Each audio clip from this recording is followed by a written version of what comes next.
Fala moçada, começando o primeiro podcast de 2025 da Vila Nova Agrícola com esse cara. Quero apresentar eles para vocês. O nome dele, antes de falar o nome dele, ele é engenheiro agrônomo, ele é empreendedor do empreendimento, ele com a esposa dele, mencionou um pouquinho mais cedo antes, do Tereré Blues, esse empreendimento que eu acho magnífico na nossa região. E também representante comercial da Brasfértil Fertilizantes Organo-Mineral. Depois me corrige se eu estiver correto. Nome dele, Helmer Garcia. Seja bem-vindo. Obrigado pelo convite. Faz tempo que eu estou convidando você aqui para você vir, para a gente bater um papo. Obrigado por ter vindo. Se apresente ao público, por favor. Helmer Garcia. Valeu, Ricardo. Obrigado. Pois é, cara, deu certo a gente se encontrar agora aqui, né? Eu já acompanho você faz tempo já. Nós temos uma amizade há mais de 10 anos, né? 10 anos, mais de 10 anos. Mais de 10 anos, você é colega de trabalho também. E é uma satisfação estar aqui. Vamos conversar, que seja primeira de outras, né? Primeira de muitas, né? Vamos Muitas. fazer primeiro muito papo. É isso aí. Cara, pra gente iniciar, cara, conta pra mim a sua trajetória como agrônomo. Como que você começou? Quanto tempo você é formado já? Então, eu já venho de família do meio rural, né? Minha família, meus pais, tanto da minha mãe e do meu pai, veio do agro, porém da pecuária. Aí, em 1998, fui fazer agronomia lá no Paraná. E fiz lá na Universidade Estadual do Oeste do Paraná, em Marechal Cândido Rondon. Em Marechal. É, na terra dos alemães. Terra dos alemães, do Oktoberfest. Isso mesmo. E foi muito bom lá, foi um período de 5 anos lá. Aí de lá, fiquei trabalhando lá na Copavel, em Vera Cruz do Oeste, ao lado ali, perto. Uma boa experiência também na cooperativa Copavel, onde aprendi Que ano que muitas foi coisas. isso? Foi de 2000, eu fiquei na Universidade Estadual 5 anos, né? 5 anos. 5 anos nós tivemos 5 greves. Naquela época já existia greve? Teve uma greve que durou 6 meses. E essa greve de 6 meses fez a gente se formar em março de 2003. 2003? É, só que eu sou turma 2002. Porém, com essa greve, a gente se formou em março de 2003. Você é praticamente mais de um ano na frente. Tipo assim, um ano depois. 6 meses. A gente adiantou, conseguiu adiantar 3 meses ainda. Adiantou, sem férias, sem nada. Sem férias, sem nada. E conseguiu formar 6 meses depois, mesmo assim 6 meses depois. Isso, a minha formatura foi em março de 2003.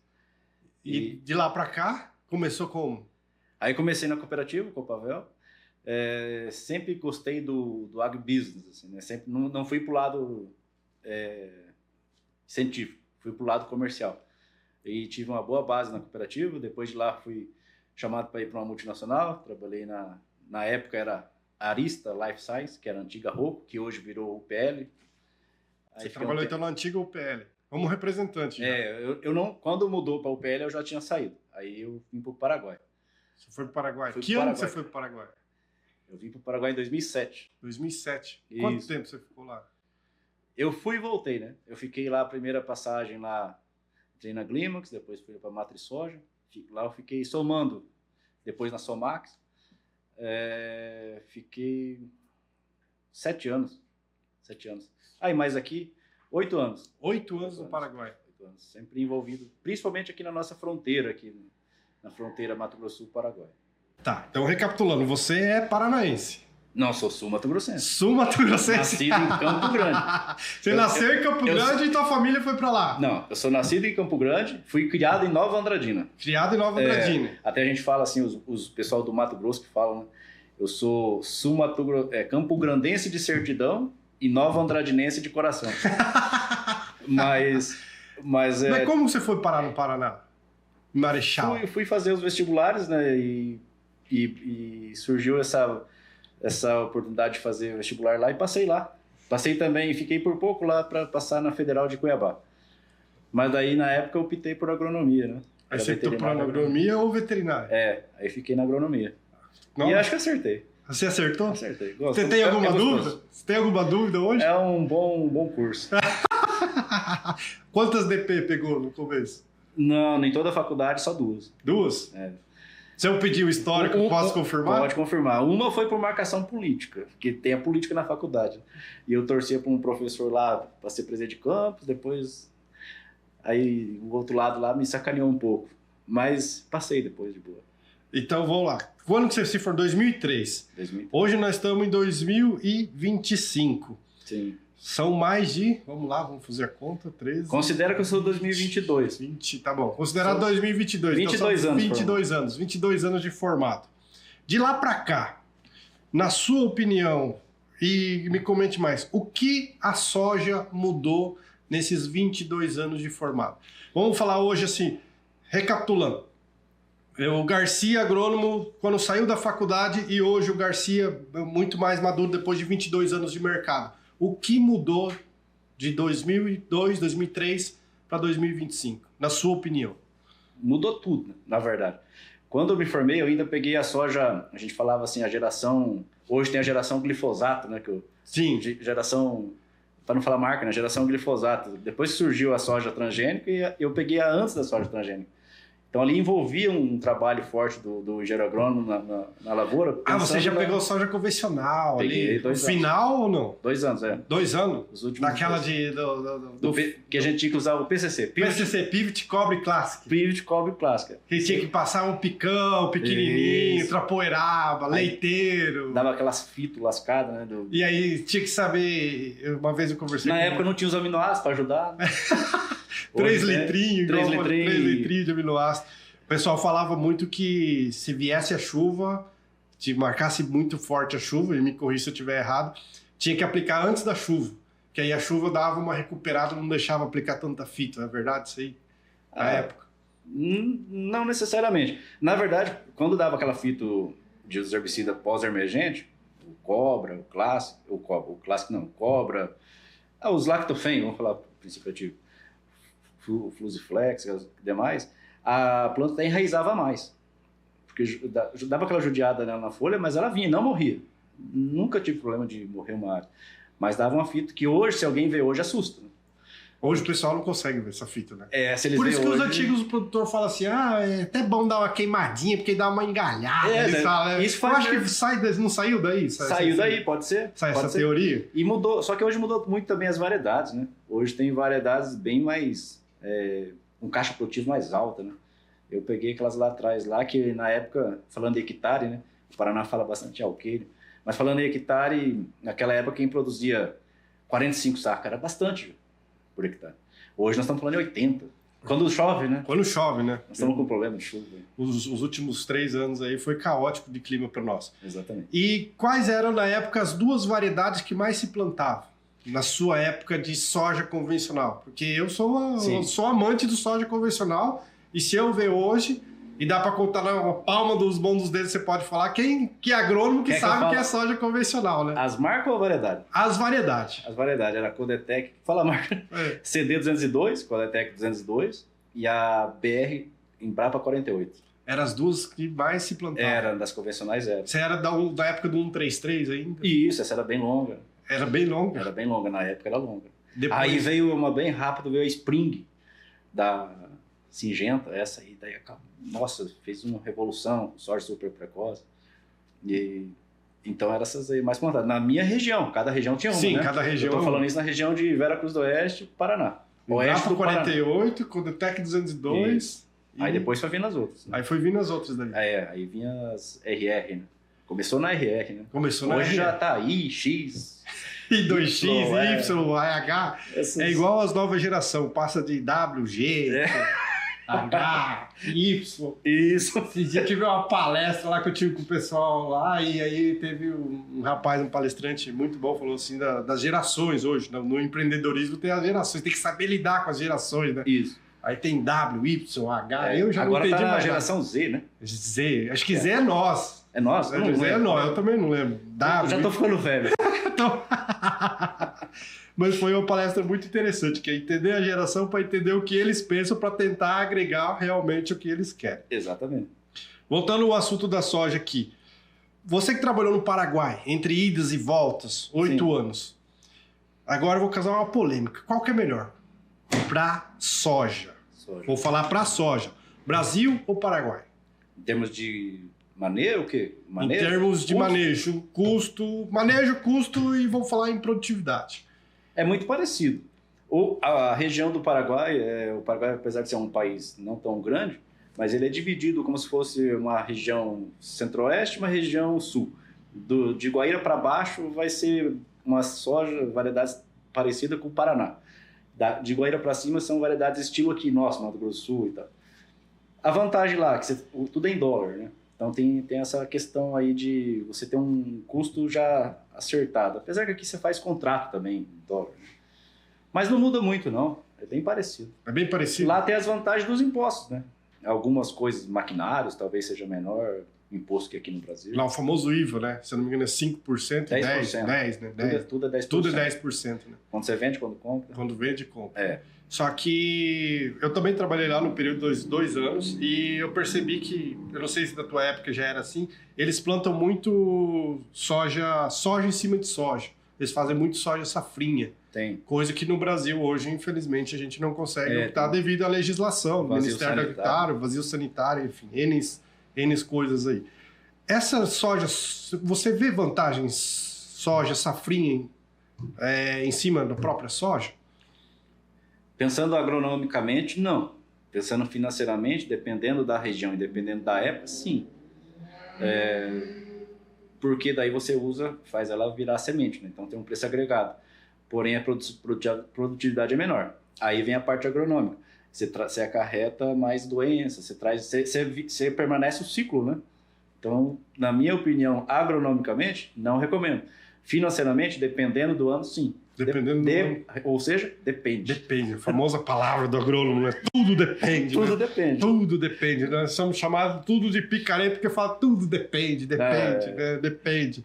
O produtor chama nós e fala assim, não, ela veio o agrônomo, depende, né? Mas realmente depende, né? Não, mas é verdade. Se você parar pra pensar hoje, então cada situação é uma situação. A gente não pode generalizar. Isso. Se a gente generalizar, a gente vai estar virando receita de bolo. Exatamente. Enfim. E as lavouras são fábricas a céu aberto, né? Sempre. A lavoura sempre. E nesse período que foi, vamos falar hoje, você também como representante comercial de uma empresa de fertilizante, sobre adubação. Para você hoje, Garcia formado, é melhor adubação a lanço ou na linha? Depende. Para você fazer adubação, pensando na parte de manejo, a adubação lanço tem inúmeras vantagens hoje em questão de mão de obra, rapidez, agilidade no campo. Umas áreas grandes, isso ajuda. Você trabalha mais folgado na hora de fazer a plantação só com a semente. Mas para chegar ao ponto de fazer adubação a lanço, tem alguns detalhes. Você tem que corrigir o solo, você tem que estruturar o solo. Não é só chegar e falar, agora esse ano eu vou jogar lanço. Não.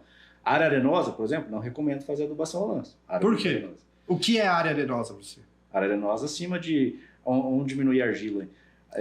Vamos falar do teor de argila para teor de argila é menor que 15%, 20%. Menor que 20% é a área arenosa. Isso. Então você não recomenda adubação a lanço em área arenosa. Aí eu prefiro na área... Mas em uma área arenosa corrigida, compalhada... Então, aí sim. Compalhada, vamos falar assim, plantio direto, né? Vamos falar assim, um manejo totalmente distinto. Sim. Você recomendaria uma adubação a lanço? Sim, depende da situação, sim. Acontece com nós, alguns produtores exemplares aqui na nossa região, que devido já ao manejo que vem fazendo há tempos, por exemplo, no inverno, eles fazem milheto com aveia, né? Ou só o milheto, depois derruba o milheto uma vez, a gente fala derrubar, entre aspas, assim, né? Passa o rolo faco, aí depois deixa ele brotar de novo, quando for plantar de novo a soja, desseca e deita ele de novo, já vem plantando. Você vai ter um solo bem protegido, é uma outra situação. Mas um solo que era pastagem, vamos pensar assim, e vou falar assim, arenoso, e vou começar a adubação a lanço? Não, aí não recomendo. Aí não recomendo? Não, aí você tem que ter todo um preparo, requer uma preparação para começar uma nova técnica, né? E hoje, pro Garcia, opinião rápida, sem falar depende, não pode falar depende. Você prefere solo argiloso ou arenoso? Soja, argiloso, sem dúvida. Será? Sim. Por quê? A caixa dele é maior, né? Ele aguenta mais coisa dentro. Vamos pensar numa caixa. Ele suporta mais os nutrientes ali do que um solo arenoso. você já está avançado, já está mais na frente do arenoso. O arenoso tem que chegar várias etapas para poder chegar perto do argiloso. Você fala em teor de argila e de retenção de nutrientes? Isso. Pensando em soja, milho. For para pastagem, aí não. Aí dependendo da pastagem, já falei depende. Dependendo da pastagem, já é questão do solo arenoso ser até melhor. Para pastagem. Para pastagem. Então hoje, se o Garcia fosse produtor hoje, você preferia 1000 vezes um solo argiloso. Isso. Eu já prefiro um solo arenoso. Aí. É mais fácil de corrigir, responde muito mais rápido, né, a um curto período de tempo. Eu tive alguns casos com alguns produtores que abrimos áreas, corrigimos, a resposta foi muito mais rápida. Claro que retém uma demanda maior de calcário em altas doses, 14, 15, 16 toneladas. Certo. Que em algumas épocas antigas você falava, é louco, jogar 15 toneladas, mas hoje já se faz isso. Gesso, alto teor de cálcio, você consegue elevar a saturação de cálcio e magnésio muito mais rápido. Só que daí dá um veranico. Só que aí dá um veranico, aí eu tenho que trabalhar a proteção dela também. Então, né? Tem alguns detalhes. Eu tô pensando na nossa região, que tem o veranico, o argiloso sai melhor. Na minha opinião. Você fala que a tua opinião, o argiloso sai melhor. Isso, na minha opinião. Depende da região, né? Se chove mais, chove menos. Na minha opinião, o argiloso é melhor. Mas eu te entendo. Concordo com você em algumas situações. Aí você pega, voltando na questão de solo arenoso e argiloso. Adubação potássio. Potássio hoje. Vamos falar que eu vou falar uma adubação potássio. Sim. Chegou um produtor lá e falou assim, eu quero fazer, Garcia, eu quero produzir X saco, vamos falar, 80 sacos de sojas, mas eu tenho que fazer adubação potássio. Você recomendaria hoje a lanço ou na linha? A lanço. Porque o potássio é um sal. Né? Então, assim, você vai salinizar, depende da quantidade que você vai pôr, saliniza muito ali a raiz, né? Isso interfere no desenvolvimento da raiz pivotante, a raiz principal, né? Saliniza aquela micro-região ali da raiz ali. Então, o potássio a lanço, e por ele ser altamente móvel, vai de boa. Aí entra a questão do organomineral. O organomineral, no caso a gente tem lá o Super K, o Forte K, ele está protegido, envolvido pela matéria orgânica, junto com o potássio. Então ele tem menos perda por lixiviação, excesso de chuva. Mas a lanço. A lanço. E o boro, você usaria ou não? Sim. O boro é um dos elementos que mais necessita, na verdade. Né? E é difícil de corrigir, né? É difícil de corrigir porque ninguém liga pro boro. Exatamente. Eu costumo olhar como boro hoje, aquele nutriente que fica lá, como vamos dar um exemplo assim do boro, que fica aquele patinho feio que fica... Exatamente. Aquele gurizinho feio de escola que fica bonitinho ali, assim, mas ele tem importância na alta produtividade. Exatamente. Você pode até parar para pensar e ver algumas análises do SESB. O boro é extremamente recomendável. Ele define muitas coisas, né? De alto para baixo. Exatamente. É um fator limitante hoje. É um fator limitante e ninguém vê. Isso. Então, assim, potássio, a lanço, correção de boro. E o enxofre? Como que você vê hoje um enxofre na região que você já trabalhou assim? Gesso, hoje a gente costuma dizer que o gesso é correção de cálcio e um pouco de enxofre. Vai depender mais ou menos. Mas o enxofre hoje, como que você vê? O nutriente enxofre para a planta. Para a planta é extremamente importante, ele faz parte da formação da proteína, né? Então assim, é o que vai dar peso no grão ali, ajuda, né? Faz parte disso aí, e faz falta, e tem falta nos nossos solos aqui na região, né? Na minha opinião, a melhor forma de correção com gesso. O gesso hoje tem uma grande porcentagem de fósforo, de enxofre, né? Grande porcentagem de enxofre. Sim. E dos nutrientes, macro e micro? E usar também um super simples, por exemplo, já vem o enxofre junto também. Tem algumas coisas que agrega, dependendo da situação, dependendo do talhão, dependendo da região, você já faz a gesso e também já pode trabalhar com super simples, que daí já carrega enxofre junto. Super simples tem quanto de enxofre? Se não me engano é 18. De enxofre? Me corrija aí. Também não lembro. Não é super simples, não é... Tem cálcio, enxofre? Não, é cálcio e boro. E um pouco de enxofre também. 9% de enxofre. Tem bastante enxofre. 9, 21 de cálcio e um pouco de boro também. Certo. Não lembro de cabeça. Como for, eu também não estamos velhos, né? Eu estou completando 14, 15 anos de formado, você está mais de 24 anos de formado. Antes que havia aqueles compêndios, aquelas manual de fitopatologia e tudo, né? Hoje dá um Google aí, né? Hoje dá um Google ali, digita lá, já consegue descobrir. Fonte de fósforo hoje para você, qual que é a melhor fonte de fósforo? Pensando hoje em matéria-prima, vamos dizer em matéria-prima. Matéria-prima. Isso, porque hoje nós temos 3 fontes de fósforo, certo? Super simples, super triplo MAP e, em alguns casos, DAP. Vamos Isso. falar 4. Isso. Para você hoje, Garcia Agrônomo, você recomendaria qual fonte de fósforo? Eu recomendaria o que vem junto com os organominerais. Né? Ah, é verdade. Você é do organomineral. Geralmente a gente coloca o super triplo. Né? Super triplo. Por ele não ter N, não dá problema de compatibilidade na hora da formação do pellet. Né? Não desestabiliza o pellet. Porém, se for pensar numa correção só em uma fosfatagem, assim, só o fósforo, pensando em custo-benefício, aí o MAP. MAP. Mas você acha que o nitrogênio do MAP atrapalha ou não? Não. Não? Pensando nele, não. Sozinho, não. Pensando ajuda, sozinho, né? não? Ele ajuda, né? Você fala que vai ajudar? Sim, por questão econômica também, né? Eu ouvi falar não. Eu vi estudos que o nitrogênio do MAP ajuda na decomposição da matéria orgânica. Todo o nitrogênio ajuda, né? Ajuda na micorriza do solo ali, né? Mas, no micro-organismos do solo ali. Mas, pensando em fósforo, ele ajuda, sim. Ele é alto em fósforo, né? Sobre os organomineral, quais são as fontes dos organomineral para quem não sabe? Existem algumas fontes, certo? Vamos dizer assim, na hora de formação do organomineral. Sim. Quais são as principais fontes hoje do organomineral? Hoje é o organomineral. Falar de onde eu trabalho, a empresa que eu represento vem de matéria orgânica oriunda de aviário, cama de aviário. Certo. Porém, tem um detalhe, não é simplesmente ir lá e pegar a câmara de aviário e já misturar ali e fazer um adubo organomineral. Não. A gente tem um controle lá, o pessoal da Brasfer tem um controle de entrada e saída de... Quando você vai a um contrato com eles têm uma empresa especialista em comprar a matéria orgânica. São matéria orgânica depois de 1 ano no aviário. Ela já está, como é que eu digo? Ela já está pronta, ela já está curtida, entre aspas. Assim. Tem as palavras técnicas que não vêm na minha cabeça agora. Mas são de 6 tiradas, considerando que cada tirada de frango demora em torno de 60 dias, dá 1 ano. Então ela não vem com umidade, ela já vem pronta, disponibilizando nutriente já. Entendi. Eu costumo dizer, e ouvi bastante, o pessoal chama, os antigos principalmente, fala assim, em usar cama de aviário na lavoura, só que a cama realmente fica. Isso tem a diferença da cama de aviário hoje para um produto organomineral que vocês fazem hoje? Sim. Sim, porque a câmara de aviário, você pegar a primeira, por exemplo, algumas situações, algumas empresas usam maravalha, mistura ali, né? Então vai vir uma cama de frango ainda que está verde, entre aspas, assim, não vai estar pronta ainda, não vai estar... Tem uma palavra que está faltando na minha cabeça agora. Cru? Vamos dizer assim, tem uma palavra... Aí, fermentada, né? O nosso orgânico, a linha orgânica, já está pronta.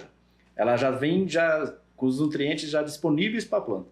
Se você pegar um frango lá ontem colocou os frangos, hoje você vai lá e pega os estercos deles. Eles vão ter muita água, vai ter várias coisas ainda que vai ter que trabalhar no solo para começar a disponibilizar. Ele também não é disponível assim na cama de frango? Não, rápido não. Algumas coisas sim, alguns nutrientes sim. Porém, por isso que a gente tem esse controle de qualidade lá, de demorar e pegar 1 ano. E eles têm um controle de aviário. O aviário X.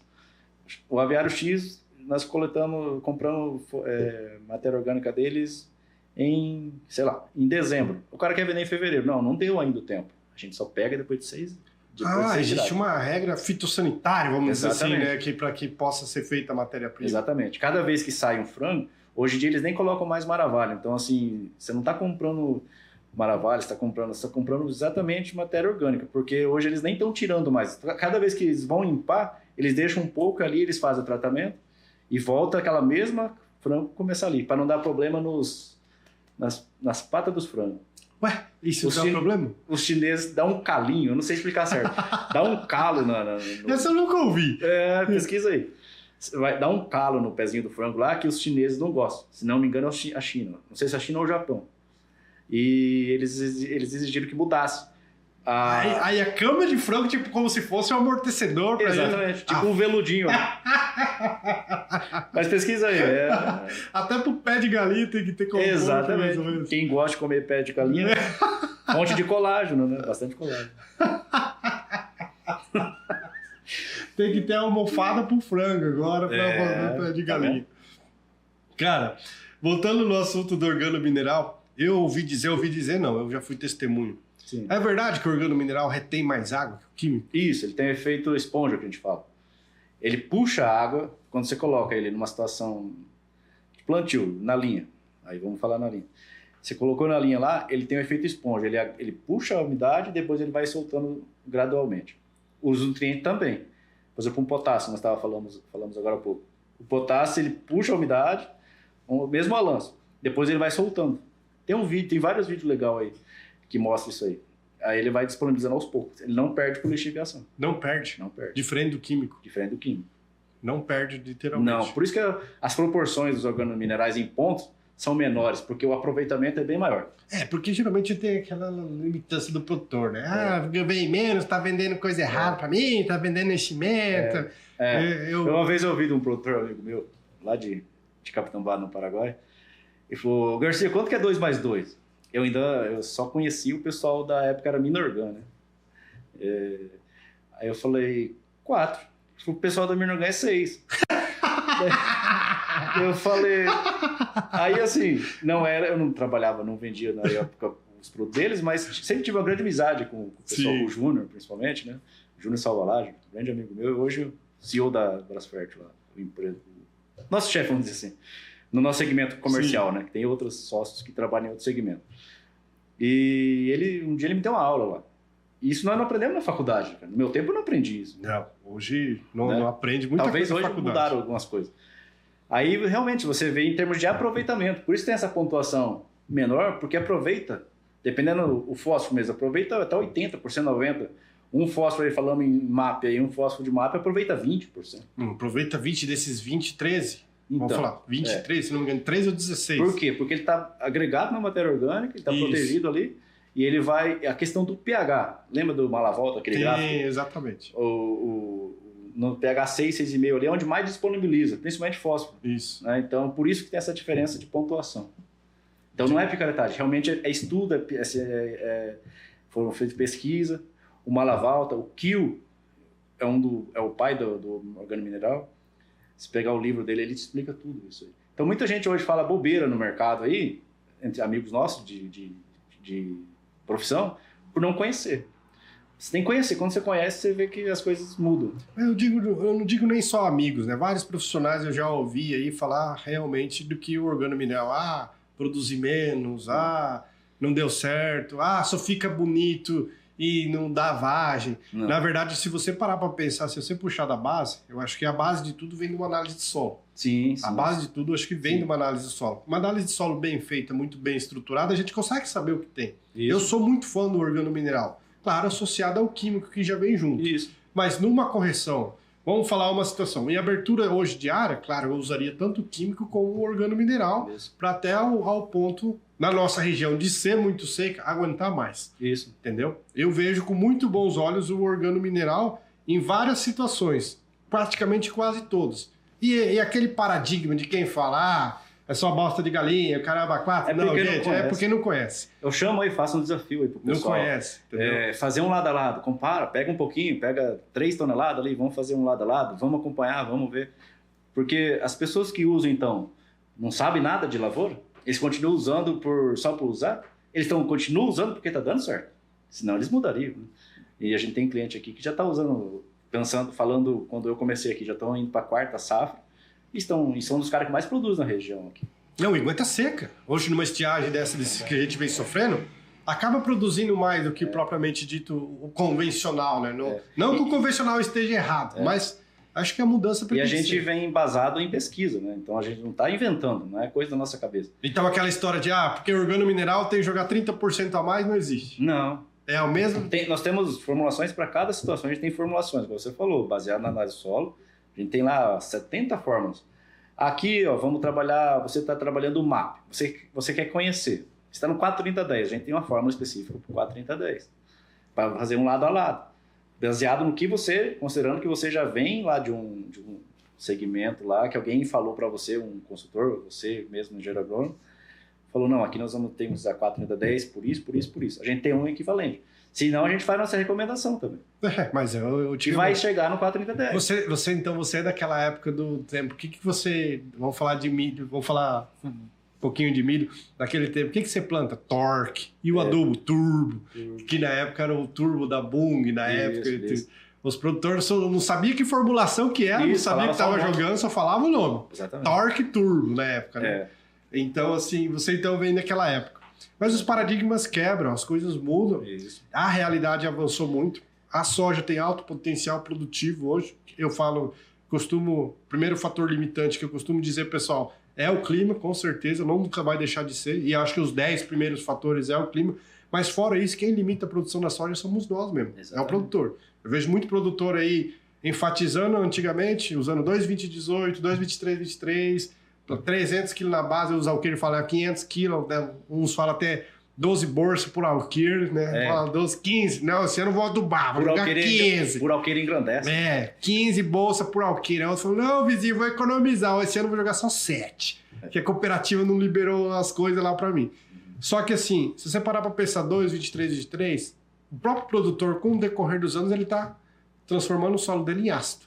Porque isso tem consequências. Tem consequências.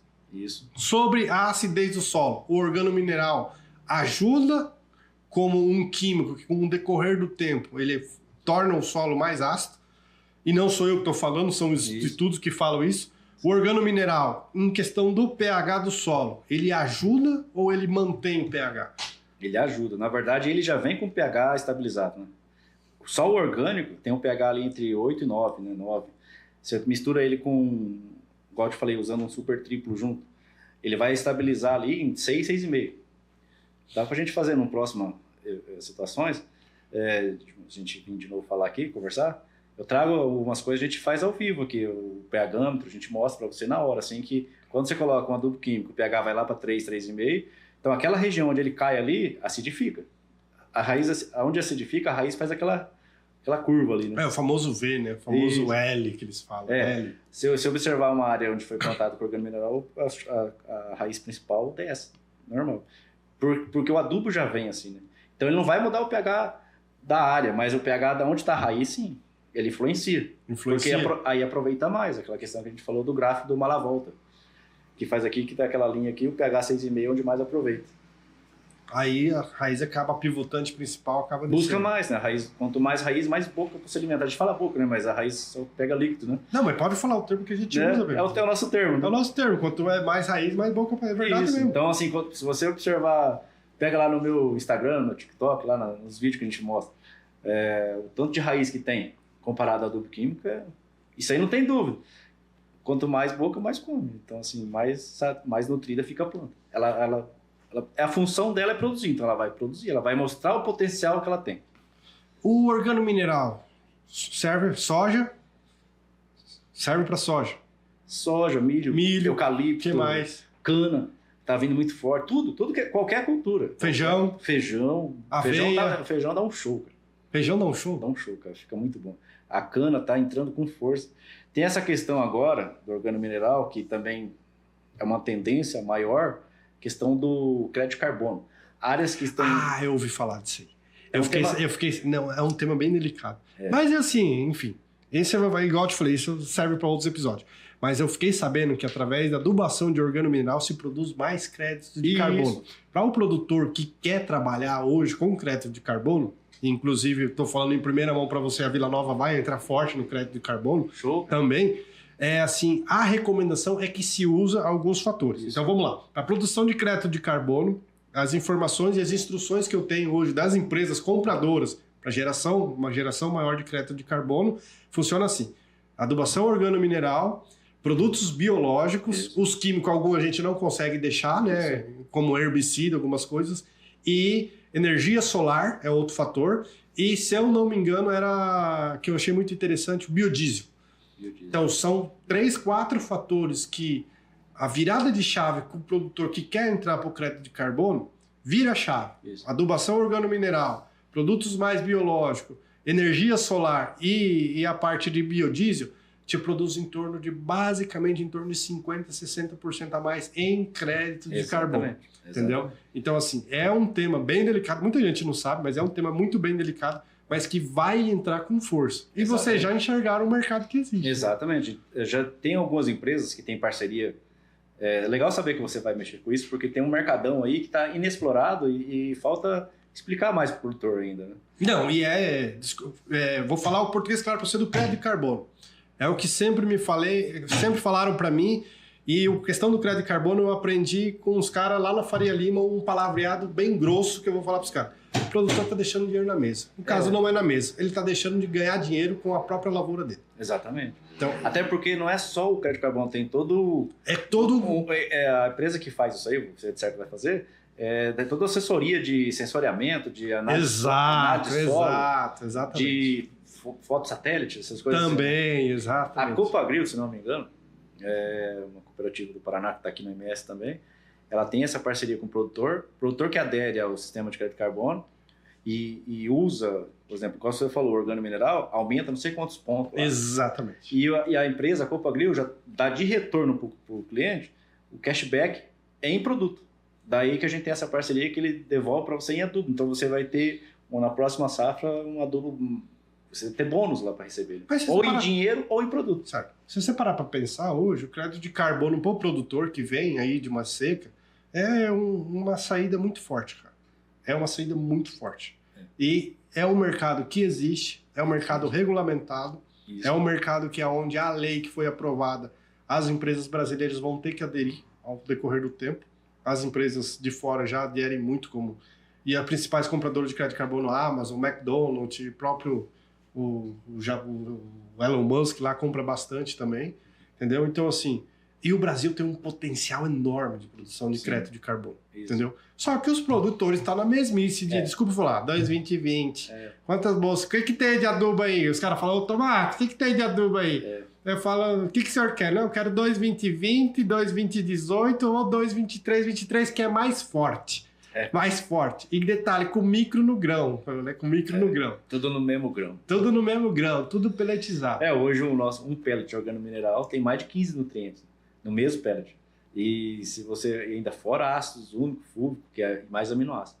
Então, assim, é muito complexo, muito completo. Né?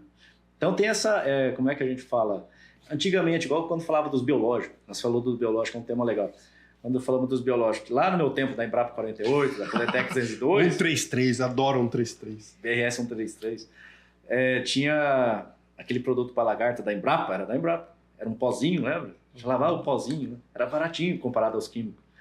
Que era um produto biológico. Muita gente achava loucura. Não, isso aí não funciona. Olha o que são os biológicos hoje. Hoje o mercado biológico é o que mais cresce, em referente mais até que nutrição, mais até que adubação. Né? Nós estamos, considero o organomineral hoje, um pouquinho mais para frente daquela época do Embrapa 48, mas ainda falta muita coisa para o pessoal descobrir o que é o organomineral.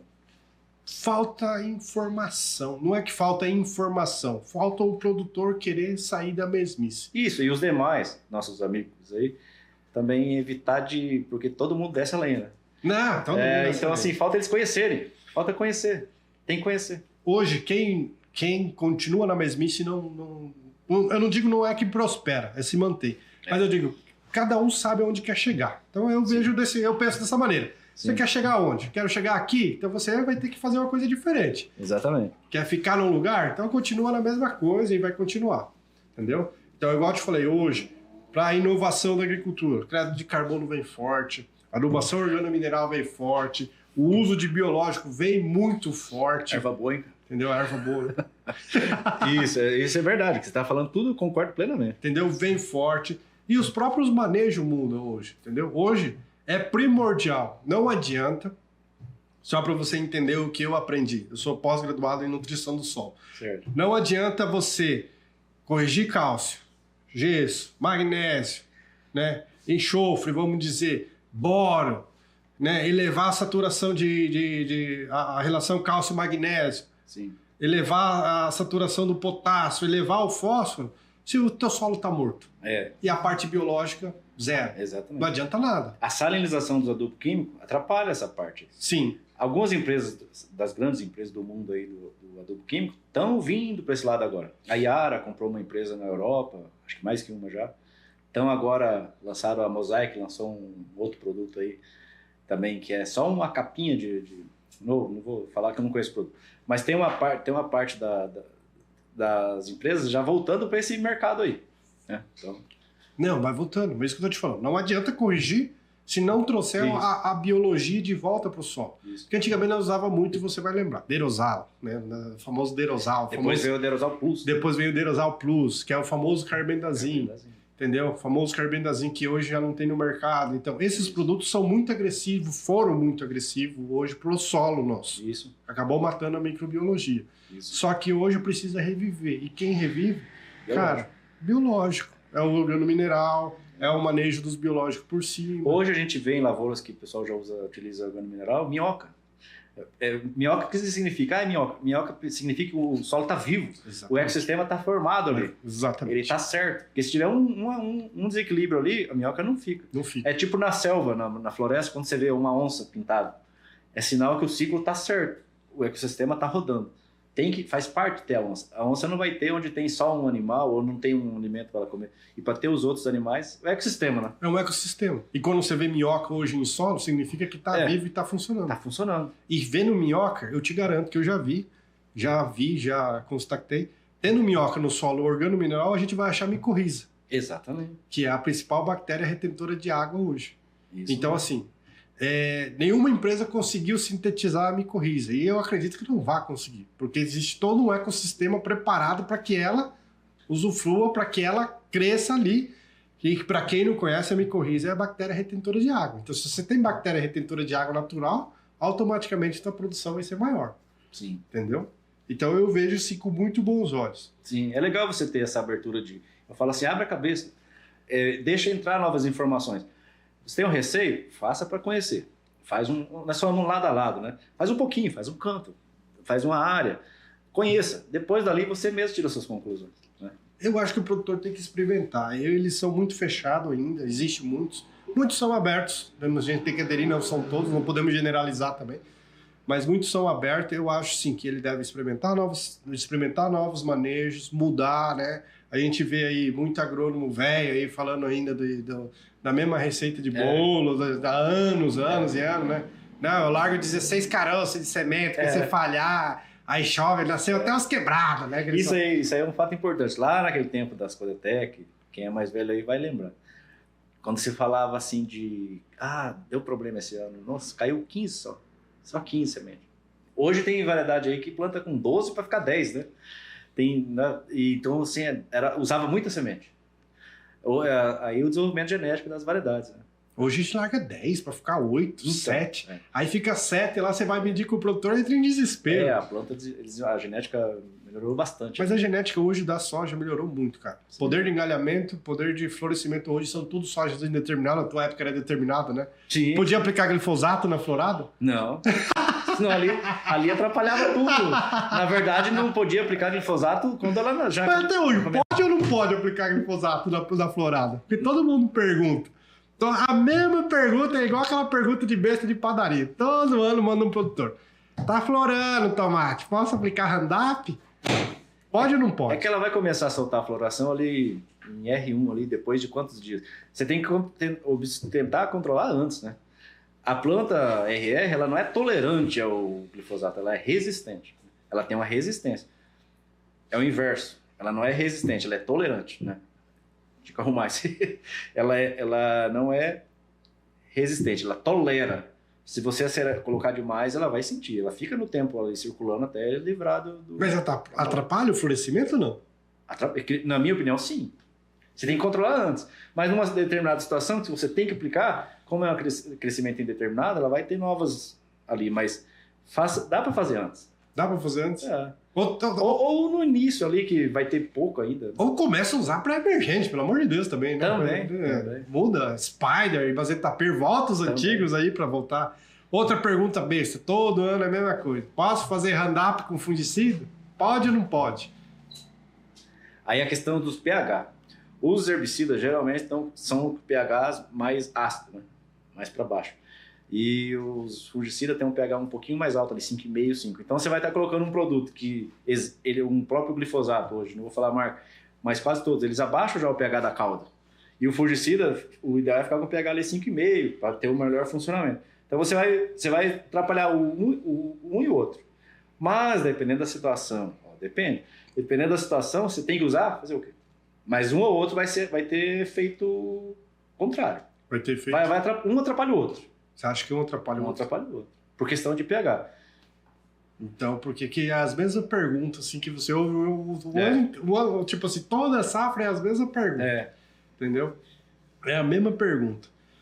Voltando no... Mas hoje tem vários produtos que ajudam a recuperar, falar em soja, né? Os aminoácidos, os 3 litrinhos aí, né?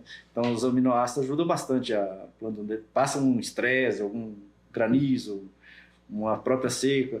Depois, para você recuperar, hoje tem produtos para isso. Eu vejo assim, hoje as aplicações evoluíram bastante. Eu sou da época do calciboro. Você é da época do calciboro, como que era? Que era o famoso Kisuko, né? O vendedor de Kisuko, funcional. Antigamente era matéria-prima, hoje já mudou muito. A tecnologia hoje inverteu bastante. Recentemente eu tive conversando com um pesquisador, realmente o que você disse é válido. O pH de um herbicida fungicida outro. Isso. Só que as próprias empresas, elas estão se adequando a isso. Tem isso também. Elas estão se adequando a uma nova formulação, a um novo tipo de tecnologia. Exatamente. Hoje, né? Isso. Para que esse pH já não interfira mais. Exatamente. Então aí que eu falo assim, eu cobro de você e falo assim, não fale depende, mas eu também vou falar depende do quê? Quando o produtor me liga, posso misturar glifosato com fungicida? Pode. Depende do produto que você usa. É isso. Depende do fungicida que você usa e do Roundup que você vai usar. Não dá para generalizar. Não dá para generalizar. Antigamente não se podia, porque eram outras situações. Isso. Mas hoje pode sim, dependendo dos produtos que você tem disponível. Sim. Hoje falando mais de solo, cara, e voltando ao assunto do organomineral, um tema polêmico que o pessoal me pergunta o tempo inteiro. Organominerais, adubação organomineral em solo com nematóide. Ele ajuda ou atrapalha? Ajuda e muito. Ele ajuda e muito. Faz parte do manejo do controle do nematóide. O nematóide ele exige um manejo, né? Ele exige várias situações para você controlar. Mas a matéria orgânica ali, ela tem micro-organismo que ajuda a controlar o nematóide. Nós estamos vindo com a novidade agora aí, para essa safra de soja futura agora, que nós vamos agregamos junto no nosso organomineral um produto para ajudar a controle do nematóide. Esse produto vai ser específico, vai ser show de bola. Ainda não tem um nome, vamos lançar, né? Mas hoje para nematóide eu vejo que é um problema sério para todos os produtores. Todos possuem, em populações um pouco maiores, outros menores. Sim. Quanto mais acidez, maior... Quando é uma raça é outra, né? Não é a raça é outra, enfim. E existe, infelizmente, na nossa região já foi detectado nematóide de cisto, coisa que antigamente era só no norte. Na nossa região já foi detectado, devido às sementes que vêm, enfim. Máquinas que vai e volta, enfim. Então, assim, áreas de nematóide eu vejo com um dos problemas de fator limitante de produção. Exatamente. E o organomineral ajuda. Faz parte de um dos principais benefícios do produto. Faz um dos principais benefícios. Sim. Controle de nematóide. Um dos principais benefícios. Melhor aproveitamento dos nutrientes, pensando em NPK, além dos outros nutrientes que vêm junto. Melhora a vida do solo ali, né? A parte biológica. E o controle de nematóide. Ajuda bastante. Não é ele que vai salvar, mas ele faz parte do manejo. Dá diferença. Dá diferença. Duvida? Não. Faz o lado a lado. Eu já fiz. Eu já fiz o lado a lado, muito lado a lado. Eu já fiz muito lado a lado com isso aí, cara. E realmente, nematóide... Você até começou a trabalhar com o produtor organomineral antes de mim, né? Sim. Você é do tempo lá da Minorgan. Eu sou do tempo da Minorgan ainda. Hoje já não existe mais, enfim, foi englobada por outras empresas. Mas, assim, só adero sim, recomendo, né? Muito produtor ainda é cabeça dura para o organomineral.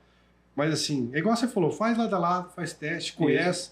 Mas, cara, me perguntaram assim, igual voltando no começo da entrevista. Nada substitui a correção. Nada vai te fazer milagre. Não vai ser um organomineral que vai vir, que vai te aumentar a produtividade da noite pro dia, se não fizer a correção bem feita lá no começo. Exatamente. Calcário, gesso, enfim, sucessivamente assim. Subsolagem, se precisar. Subsolagem. Compactação hoje é um problema sério também. Muito forte, compactação hoje. E você, como agrônomo antigo da compactação, o que você faria? Hoje tem o manejo, você pode usar o próprio milheto, ajuda a descompactar, né? Mas se depende da situação, você faz ali a avaliação é um produto diferente, o nome é penetrômetro. Você faz a relação de compactação ali, por ali, baseado agronomicamente, você vai fazer subsolagem, vai fazer grade, tombamento, tombar não, mas faz uma grade, faz um subsolador, né? Depende consegue cada tirar situação é uma situação. a parte de compactação ali. Sim, arruma. Arruma forte? Arruma. Cara, você já tocou É importante. roça? O solo bom é aquele solo que você anda e é macio, né? Pisa macio, não macio igual outras coisas aí que o pessoal fala, aquele cara anda macio, né? Não é o meu caso, né? Mas assim, você vai andando no solo que você vai sentindo. Agora aquele solo duro, que quica ali. Acho que não tem aeração, inclui um pouco de aeração, me fala, né? O solo também precisa respirar. Também. Acho que é importante, todo mundo. Isso. O solo precisa respirar. Isso. A parte que você fala que anda fofo, no termo popular a gente fala anda fofo, tem muito a ver com a CTC também, a base de troca. Isso. Matéria orgânica muito importante. Isso. É muito importante. Então é uma série de fatores que uma série. Então não é. E por isso que a gente fala tanto depende. E não dá para fazer uma receita de bolo aqui, nós aqui, falar para alguém lá do MT, lá de Rondônia. Faz assim, tem que ir lá olhar, cara. Chama um agrônomo lá da sua região, vai lá, olha. Acredita na recomendação dele. Pega um agrônomo sério, assim, um cara com vontade, que não vai ter erro. A nossa ética, eu respeito muito a ética profissional. Cada um tem um pensamento. Mas assim, o objetivo final é sempre o mesmo, né? Produtividade, agregar. Produtividade grande, sempre. Então, assim, às vezes um pensamento seu de agora é uma coisa, o meu é outro. Mas o nosso objetivo é aquilo ali. Então, assim, aí que é legal essa troca de ideia, essa troca de informação, o nosso meio aí, a nossa roda de tereré, né? Ali a gente troca muita informação e um aprende com o outro. Né? Não, com certeza. Todo dia a gente aprende. E você é prova viva e eu também sou prova viva. Nós estamos há mais de 10, 20 anos no mercado. Nenhum ano é igual ao outro. Nenhum ano é igual ao outro. Nenhum ano é igual ao outro. Já tem produto esse ano que não tinha no passado, que eu já nem sei. É muito dinâmico. Muito produto vindo. Você acha que o mercado agrícola muda rápido? Muito, cara. Estou no ramo de fertilizante, vai fazer 3 anos agora. Tem muitas marcas, nome, né? Porque os princípios ativos não mudaram tanto, né? Fora alguns fungicidas. Né? Mas os princípios ativos dos herbicidas, inseticidas é o mesmo. Mas os nomes comerciais mudaram muito, cara. Tem uns que você fala pelo nome aí, eu não vou saber, talvez. Não, produtor de ilhato me liga, eu apliquei qual a dose de tal produto? Eu falei, peraí, não conheço. Mas qual é o princípio ativo e a gente vai saber qual que é e vai saber recomendar. Principalmente eu aprendi isso, você também deve ter visto, no Paraguai. Quando eu fui para o Brasil, para o Paraguai, tinha essa questão aí do princípio ativo, né? Lá tem muita concentração mais alta, que o Brasil é menor. A legislação é diferente. Era importante você saber o princípio ativo e a concentração do princípio ativo, para não dar um problema. Sim. O pessoal às vezes usavam lá pensando na dose do Brasil, era outra coisa. Né? Totalmente diferente. Totalmente diferente. O Paraguai, quando eu trabalhei, eu percebi muito isso aí. Lá a legislação é diferente, a concentração dos produtos são muito maiores e a dose totalmente muda, totalmente. Entendeu? São excelentes produtos também, dependendo da situação que você usa, funciona. Não, funciona, é só acertar a dose. Não pode errar. Tem que consultar um engenheiro. E qual foi a maior gafe que você já teve hoje, como agrônomo, visitando, fazenda hoje aí? Qual foi a maior, vamos dizer assim, gafe ou resenha? Você pensou num colega nosso aí, né? Eu não fiz isso que ele fez. Vamos deixar baixo que esse colega ele vai ouvir nós, e nós vamos acabar integrando assim. Mas assim, história inusitada que você já presenciou hoje nesse ramo agrícola. Você chegou numa fazenda e você viu uma história, um fato diferente lá e você falou assim, não pode estar acontecendo isso. Rapaz, sempre fui bem precavido, mas não estou lembrando de cabeça agora aqui, cara. Talvez daqui a pouco eu lembro. Mas deve ter alguma história assim. Só para lembrar assim, cara, uma vez eu cheguei no produtor... Você qual foi? Eu cheguei no produtor... A minha maior gafe eu vou contar, são duas, essa aí eu vou te contar. Cara, eu trabalhei muito tempo, você deve lembrar, eu trabalhei muito tempo em Laguna, na cidade de Laguna, né, cara? E lá tem um... Nosso amigo Nadinho Vieira. Esse, Nadinho Vieira. Na época eu conheci o Nadinho lá. A minha maior gafe foi muito engraçada, cara. Eu vou contar pra você vai chorar de rir. Cara, eu cheguei na Laguna, na primeira semana de trabalho lá. Pá, empolgado, quando você der vassoura nova, varre bem, né? O famoso vassoura nova, varre bem, né? E fui visitar um tal de Valmir Heck. E o rapaz era mudo. E eu fiquei conversando com ele uns 10 minutos. Me apresentei, oi, meu nome é Ricardo, vim agora, não sei o quê. E eu fiquei conversando com ele e achei estranho que ele não, não respondia. Não, ele era surdo. Ele é surdo, desculpa, ele era surdo. Ele era surdo. E aí eu fiquei conversando com ele lá e dialogando, me apresentando, tenho isso para vender, daqui a pouco vem os filhos dele. Falou, o que você tá conversando com o pai? Eu falei, não, eu tô me apresentando. Ele falou, não, ele é surdo. Faz parte, né? Mas às vezes ele entende sua leitura labial, né? Eu não sei, até hoje eu não voltei lá pra perguntar, né? Ele nunca te falou nada. Não. Ele nunca te ligou reclamando. Não, nunca ligou reclamando. E eu nem sei se manda mensagem. Hoje deve mandar mensagem com a tecnologia que tinha na época. Era aquele celularzinho pequeno. Cara, mas foi uma gafe que eu nunca esqueci, cara. Aí eu voltei tão envergonhado. Na época a secretária chamava a Ana. Falei, Ana, aconteceu assim, assim. Cara, ela se mijou de rir por uns 3 dias seguidos, cara. Uns 3 dias seguidos, cara. Mas foi muito engraçado na época. Eu lembro dessa história até hoje. Não tenho vergonha de falar, mas eu conversei com ele. Ele era surdo e eu acho que ele me entendeu. Essa nossa entrevista, a primeira entrevista, quando tá chegando na região, sei lá, buscar o cliente, conhecer, enfrenta essas coisas, né? Acontece muito, Acontece. Cara. Acontece muito. Cara, outro assunto polêmico que eu queria tocar com você, cara. Vamos ver aqui com a tua opinião sobre esse. Já perguntei para várias pessoas. Aplicação de drone. Qual é a sua opinião hoje com essa tecnologia vindo sobre aplicação de drone? Eu acho show. É uma área que eu queria aprender mais, quero aprender, pelo menos ficar por dentro, porque envolve situações que ele é extremamente útil. Né? O ano passado nós tivemos um problema sério de chuva, né? Muita chuva no milho, né? Foi no milho? Ou foi nós tivemos um problema sério que não dava para entrar por excesso de chuva. Acho que começo do plantio do milho ali foi. Então, assim, nessas áreas um drone resolvia bastante. Um não, né? Às vezes até mais de um.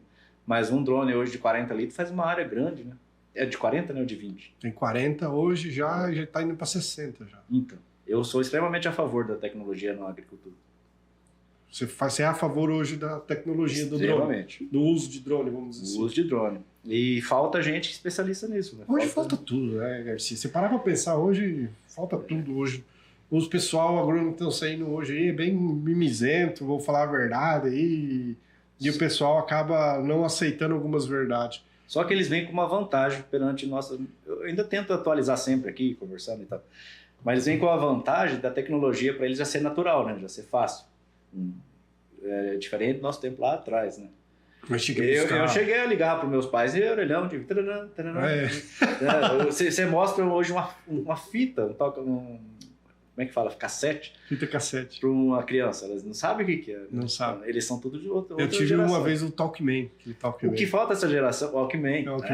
Depois eu Discman. Depois Discman. Então, hoje é o quê? Aquele fonezinho assim, né? Hoje é aquele fone Bluetooth. Mudou muito. O que falta essa geração nova aí é pegar um pouco da experiência dos antigos, nem tão antigos assim, mas agregar, né? Aí eles vão ser um super profissional, cara, porque eles vêm com a tecnologia já aberta, né? Já tem com a tecnologia aberta. Só que ainda pecam muito em recomendação. Eu vejo que hoje os novos profissionais das áreas agronômicas, inclui agrônomos, técnicos ou tecnistas, inclusive até veterinários, cara, ele é muito receita de bolo. Pega um produto lá e fala assim, vamos olhar a bula aqui. A bula está recomendando 200 ml, vamos fazer 200.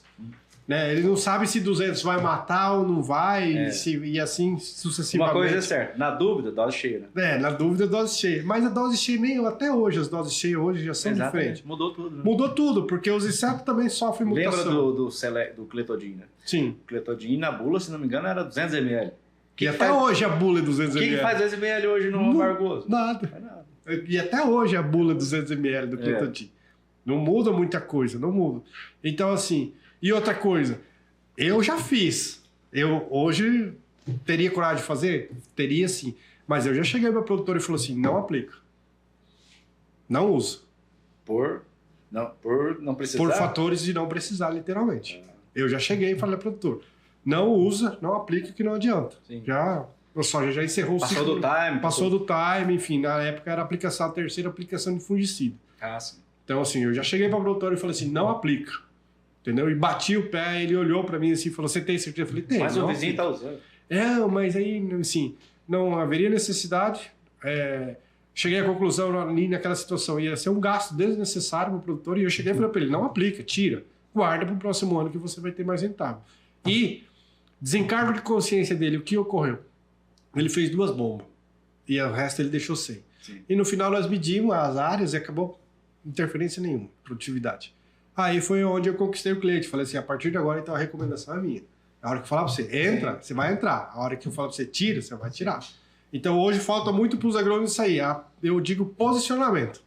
Eu acho que falta muito para o pessoal posicionamento. E não só para os agrônomos. Hoje na vida, tudo, se você não se posicionar hoje, literalmente, a gente não consegue ter um respaldo de credibilidade. Exatamente. E falta o produtor também fidelizar mais com o agrônomo, né? Com o agrônomo que ele atende, né?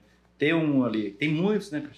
Hoje, dependendo da situação, você está na fazenda, chega a 10 representantes de outras marcas, de outras empresas, cada um fala uma coisa, cada um vem trazer uma novidade, tudo é bom. Então, assim, falta um pouco, assim, você ter, beleza, eu vou ouvir, é interessante ouvir, mas eu vou consultar o meu agrônomo lá. Né? Isso, tem aquele cara de confiança dele. Eu tenho 5 clientes assim comigo, até hoje. Não vendo muito para eles hoje, mas eu tenho 5. Mas eles questionam você. Questionam eu. Fulano me ligou aqui, oferecendo tal produto, o que você acha? Já viu, não viu, né? Enfim. A gente, quando cria essa credibilidade, cria essa... Isso, aí você fica uma coisa gostosa, fica para ambos os lados. Porque a gente também não quer... O pessoal fala assim, o agricultor está muito acostumado a ver nós. Só vem aqui para empurrar veneno. Para vender. Só vem aqui para vender. A gente é da época, você vai ser melhor, mais antigo que eu, vai depender, mas eu também peguei essa... Da época do pacote. Sim. Faz o pacote lá, assim, assim, assim. Hoje a gente vê que mudou. Não dá para generalizar. Todos os produtos são bons, basta saber posicionar. Exatamente. Nenhuma empresa vai lançar um produto que não seja bom. Isso. Ela só é mal recomendável. Exatamente. Entendeu? Eu vejo desse lado. Então, assim, quando o produtor passa a confiar num agrônomo, literalmente, não, eu vou confiar nesse aqui e vou seguir as recomendações dele, cara, você tem que entender que tem que seguir aquelas recomendações. Isso. Claro que a gente não vai mudar a opinião dele, a gente nem quer mudar a opinião dele, porque você pega alguns antigos aí, não vai mudar. Sim. Mas seguindo as recomendações, a produtividade vai aumentar. Vai aumentar. E aí, cara, hoje muda. Até porque eu incluo também, nós estamos sempre em constante treinamento. Né? Muito. A gente tem muito treinamento. Muda muito rápido. A literatura que a gente se formou, eu me formei em 2010, já não é mais a mesma. É usada a mesma, mas não serve mais às vezes. Isso. Não serve, a literatura mudou. Antigamente o próprio saturação de base a gente considerava V%, né? O V% do Paraná, 70%, no Cerrado, 60%. Quem que faz hoje 60%? Né? Não, 60% hoje você não produz nada. Então, nós estamos falando de 70, 80, pensando em 80. Isso. Alguns casos do cérebro eu já vi saturação até chegando beirando os 90. Para fazer a correção de calcário. Para fazer correção de calcário. Na verdade, assim. E hoje, para uma elevação do V%, quanto mais acima de 80, maior a disponibilidade de nutrientes. Você aumenta a caixa, né? Você aumenta, exatamente. É aquilo que você falou no começo, que é aumentando a caixa de... Isso. Você aumenta a tua produtividade. Isso. Associando a matéria orgânica, que o pessoal sempre esquece, cara, você aumenta a caixa de produtividade. E aí, antigamente, você falava 60, 40, em terra de areia... 30, era 40. 70 em terra argilosa, 60 em arenosa. Era essa a tabela. Né? Não. E hoje a gente vê que não funciona mais. Mudou tudo. Não muda mais. Na nossa época não se falava em gesso. Nunca? Muito difícil. Nunca. Era o cálcio boro ali na floração, né? Era ali. Naquele time ali. Tinha um período ali também. Passou dali já não... Porque era soja determinada. Então você tinha que acertar. Tinha que ser aquele momento. Passou aquele momento, podia devolver o produto ou ficar pro ano que vem. Porque daí já não ia adiantar. No pegamento da flor. No pegamento da flor. E como você vê como que muda, né? Hoje você pode considerar hoje alta produtividade, e eu já vi alguns casos até hoje, quem diria que nós ia aplicar nitrogênio no soja? Hoje já aplica nitrogênio no soja. Tem um podcast legal do Diego Aguirre, acho que é Diego Aguirre. Ele fala assim que hoje a soja de alta produtividade tem que ser tratada como feijão. Feijão, você recomenda um pouco de nitrogênio, geralmente. Sim. Então, assim, porque o feijão é uma planta muito rápida, extremamente sensível a qualquer intempérie ou produto, só que ele responde muito rápido também. Sim. Ele é sensível, mas também responde. A soja sendo tratada hoje como feijão, com a lavoura de feijão, você vai ter uma lavoura muito produtiva. Isso aí é uma questão ainda de ser mudada. Né? Por que eu aprendi, me corrija se eu estiver errado, O inoculante ele tem um período vivo, que é onde ele faz a parte, sintetiza o nitrogênio para a planta, uma simbiose do inoculante. Após um certo período, aquela bactéria já não existe mais. Ela morre e aí a planta passa a depender literalmente de fotossíntese, vamos dizer assim, para a produção do nitrogênio. E aí é onde cai a produtividade. Então existe já pesquisa hoje que a aplicação de nitrogênio após a florada, já em estágio R1, R2, aumenta-se em grande produtividade. Aí agora, chega pro produtor e fala assim, você tem que aplicar nitrogênio após essa florada aí. Ah, não, você quer me vender produto. Você quer me empurrar produto.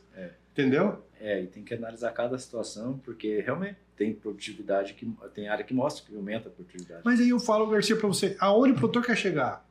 É isso que eu te falo. Eu vejo muito produtor agora na seca, em próprios anos de chuva, fala assim, eu queria colher 70. Mas ele plantou para colher 70? Se preparou para isso, né? Você se preparou para colher 70? Eu quero correr uma maratona. Eu não vou conseguir correr 5 km.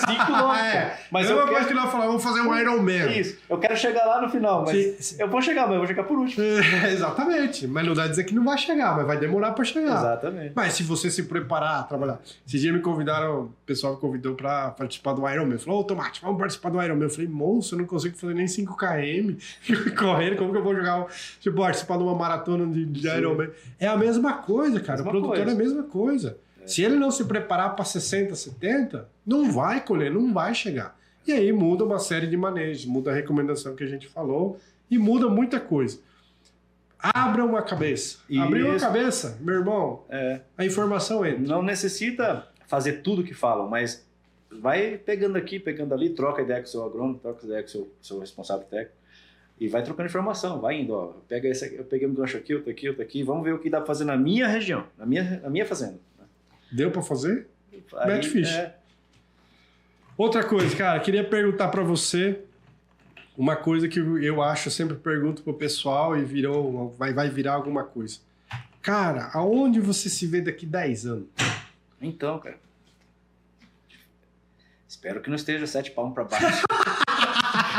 Não, mas o mundo é muito dinâmico, né?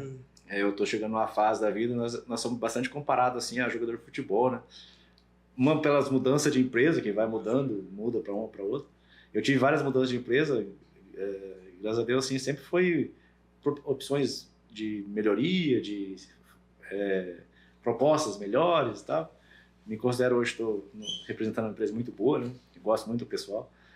Mas assim, daqui 10 anos, eu tenho que me adaptar ao mercado. O mercado vai dizer onde eu vou estar. Se nós não se adaptar, essa geração nova que está vindo aí, eles engolem nós, né? A gente vai passando do tempo. Porém, na nossa situação, pensando agronomicamente, nós ainda temos um campo. Eu penso assim, que nós temos. Enquanto a gente tem um amigo meu, o Bruno, gerente da UPL lá de Londrina, ele falou esses dias, Garcia, enquanto a gente conseguir andar e falar e pensar, a gente tem emprego até 90 anos, se a gente conseguir. Porque, assim, falta informação, falta pessoas. Com vontade de aprender, vontade de conhecer. Na verdade, falta pessoas que queiram transmitir conhecimento. Eu acho que é nesse não guardar só para si, né? Não guarda, Tem muita gente que conhecimento que não sabe transmitir. Nós conversamos um pouquinho antes de começar aqui de um amigo meu que tem confinamento lá em Nova Andradina, Fazenda 2 Morrinhos, fazendo uma propaganda para ele. Amigão meu, eu gosto demais dele. Eu falei para ele, hoje ele tem o Instagram dele lá, tá bombando, o TikTok. Porque ele começou a passar o conhecimento dele. É o que o povo quer ver. Lembra que a gente estava comentando? As pessoas hoje querem ver coisa diferente. A polêmica, claro, sempre gera uma audiência lascada, né? Mas quando você passa o conhecimento, muitas pessoas estão buscando aquele conhecimento que você está passando e vai agregar, vai pegar ali, é o que eu te falei. Você pega um gancho aqui, outro aqui e encaixa. E acho que assim é o nosso mundo. Se eu e você não se adaptar daqui 10 anos, o mercado exclui nós. Você acha que o mercado exclui a gente? Eu acho que a gente tem que acompanhar, faz parte. Né? Não, faz parte. No meu tempo não tinha drone, hoje tem drone. No meu tempo vai mudando, né? Mas eu tô aqui, tô atualizado. Nós estamos no podcast, cara. No meu tempo o telefone era de escala. Aí veio o e-mail. Era legal, né? Tabelinha do Excel. Hoje você pega um CapCut aqui, eu mudo seu rosto.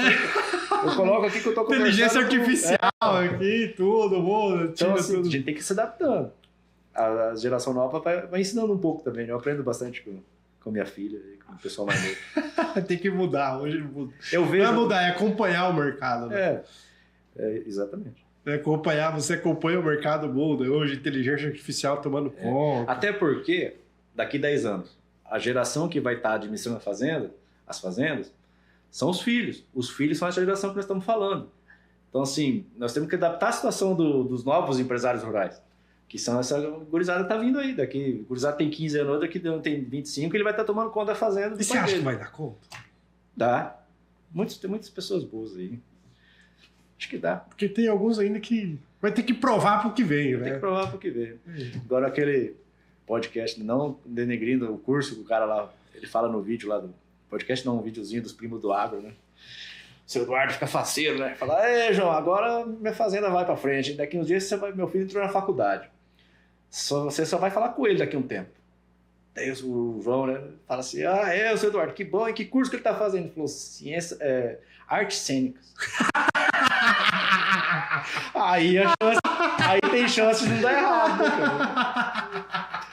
O agricultor, esse rapaz novo de hoje, ele vai dar certo, mas ele tem que estar no ramo, né? Tem que estar no ramo, né? Mas legal, cara. Arte cênica. Aí começa a coçar a cabeça, assim, falar assim, aí não dá. Aqueles caras são legais, né? Eles mostram bastante coisa, assim, no lado da comédia, mas que fala a realidade, né? Os primos lá. Não, mas é a realidade hoje do produtor. E falando nessa parte que ele falou assim, meu filho vai ser sucessor, meu filho vai tratar só com ele. Cara, você vê como teus filhos hoje, como seguindo os seus passos, tuas filhas, seguindo os teus passos? Então, você sabe, eu tenho 3 filhas, né? 2 novinhas agora, e tem uma mais velha que foi do meu primeiro casamento, tá no Paraná. Assim, eu não vejo ela no meu ramo do agro. Ela foi criada em outro mundo, né? Ela criou com a mãe dela é do esporte, ela gosta bastante de handball. Mas, assim, eu não vejo ela seguindo meu ramo. Agora, as mais novinhas, vamos ver, né? Porque essas estão comigo desde o começo, né? Sim. A minha filha mais velha, nós tivemos divorciei, ficou aquele pra lá e pra cá, cidade distante. Você tem filhas também, você sabe Sim. como é que é. Mas sempre procurei estar junto ali. Mas, assim, ela não vai seguir o meu ramo, mas ela sabe a importância do nosso ramo. Isso sim. Ela já tem consciência, assim, de que realmente o agro movimenta um PIB legal, bacana, essas coisas importante assim. para a humanidade comer, vamos dizer assim. Resume nisso, né? Então isso ela tem consciência. Mas não é o mundo dela, né? Não é o mundo dela. Você acha que não vem? A minha filha mais velha, não. As mais novas? As mais novas vamos ver. E se vier? E se vier, eu vou falar para ela fazer medicina. Uma das frases que a gente sempre fala, né?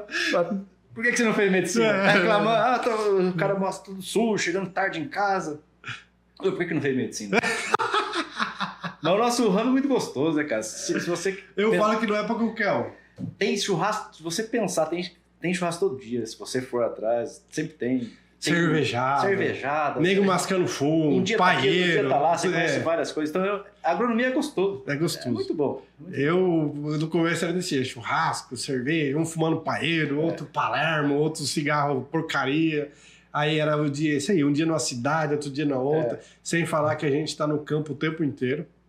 O tempo inteiro vendo paisagens diferentes. Isso. Agregando, então assim, é um ramo muito gostoso mesmo, mas tem que gostar, porque tem que gostar, porque tem final do mês aí, tem estressante e outra coisa, dependendo do carro que você trabalha, as costas moem, que você fica o dia inteiro dentro do carro. Exatamente. Então viagem constante aí e é ruim, tem que gostar. Eu falo, quem vier pro agro hoje tem que gostar daquilo, porque não vai ser fácil.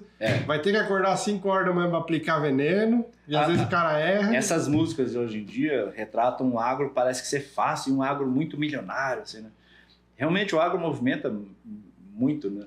Só que não é fácil você chegar nesse ponto, assim, não é fácil você manter a sua propriedade, não é fácil. Uma situação que nós estamos passando agora aqui de seca, de novo.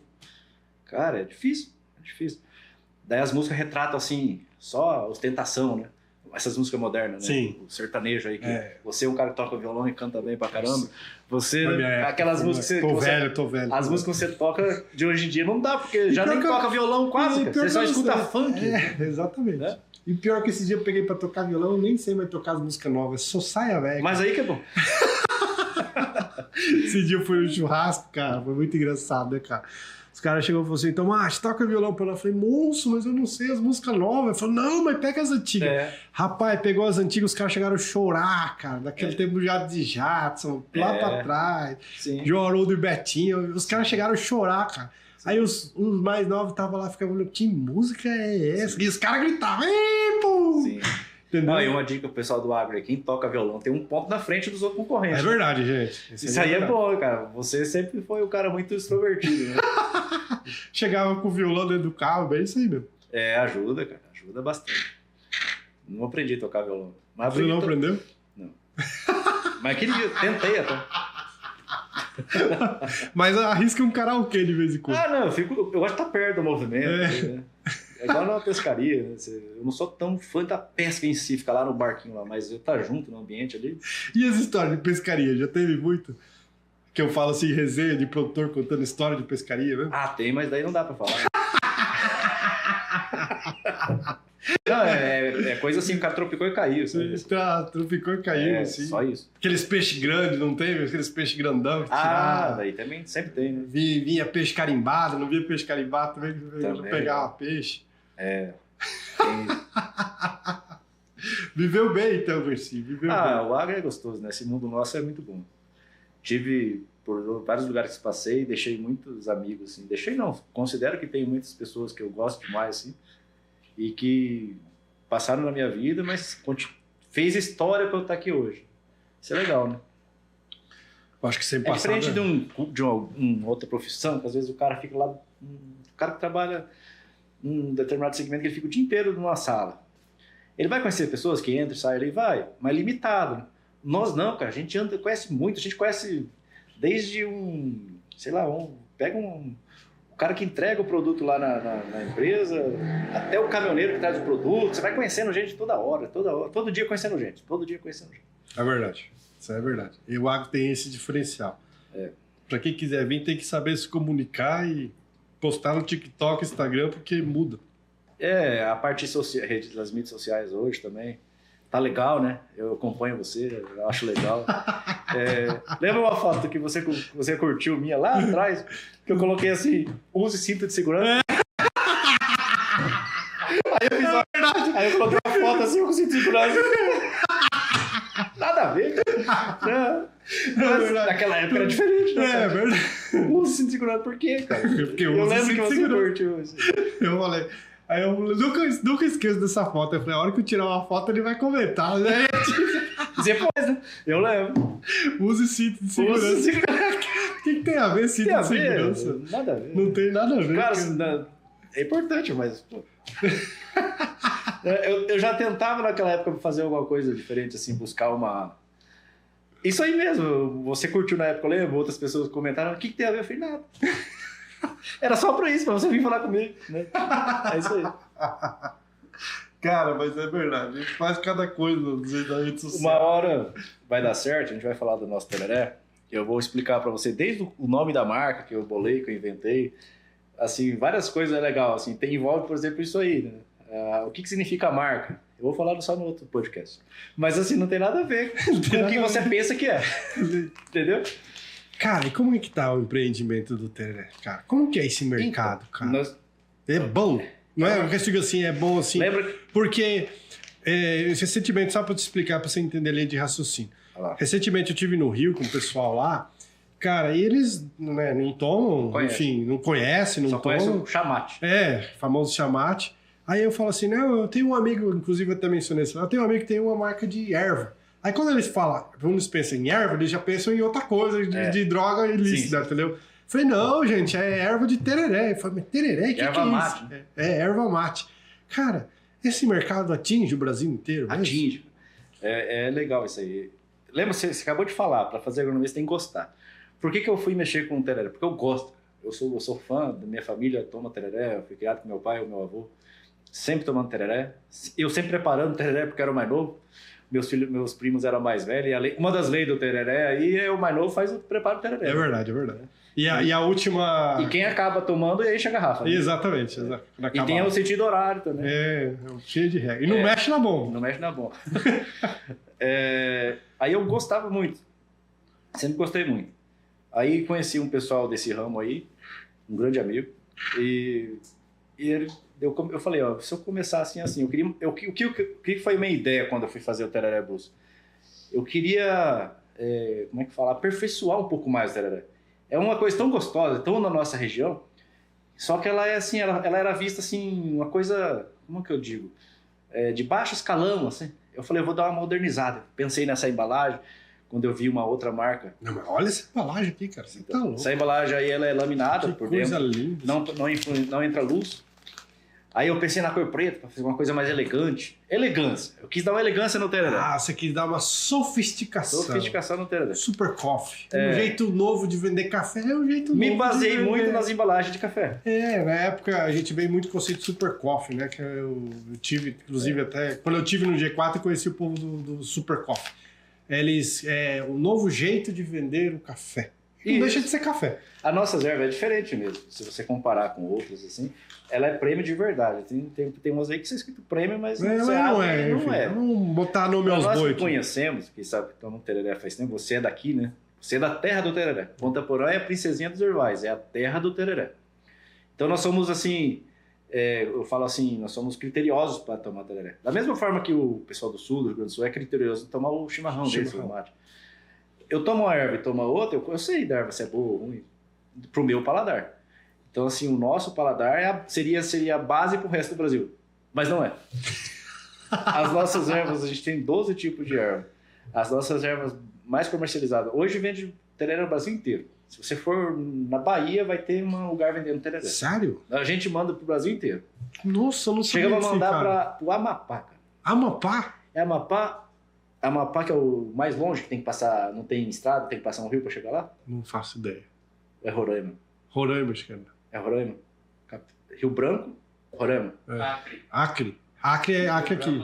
Rio Branco, Acre. Então, não é. Não é Rio Branco. É cara, não veio na cabeça. Macapá, não é Macapá. Pô, que vergonha. Agrônomo não precisa saber muito geografia. Não.